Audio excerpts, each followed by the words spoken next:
If you are watching this, something in you has already cracked, not loudly, not dramatically, but quietly in a way that doesn't let you sleep anymore. You may not know how to explain it. You still function, you still show up, but inside something is wrong. This is not a bad phase. This is not stress. This is not burnout. This is the moment your psyche refuses to continue lying. Carl Jung called this moment the beginning of individuation, the point where the soul rebels against the life you adapted to, but never chose. Most people numb this moment with routine, productivity, comfort, and noise. But for some, like you, the discomfort doesn't go away. It gets louder. You begin to feel like an observer in your own life, playing a role that once protected you, but now suffocates you. A job that pays, but drains.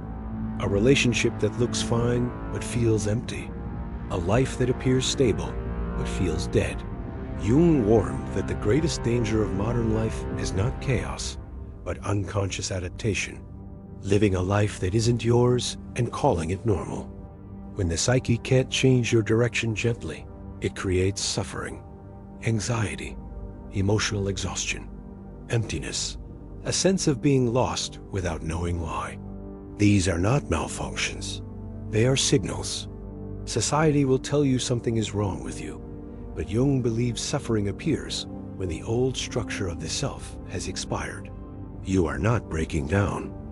You are being pushed out of a life that no longer fits.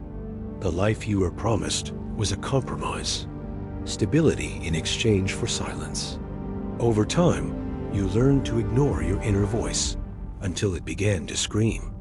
This is where most people turn back, because the next step is terrifying. It requires letting go of the identity that kept you safe. Jung called this meeting the shadow, everything you avoided becoming aware of. Your resentment, your fear, your suppressed anger, your unrealized desires. The ego resists this fiercely, but fear is not a stop sign. Fear is a threshold. No one is coming to save you. Individuation cannot be outsourced. You can be supported, but you must walk alone. Radical responsibility begins here. Not blaming yourself for the past, but refusing to stay trapped in it. Something in your life must die for something real to be born. On the other side of fear is not comfort.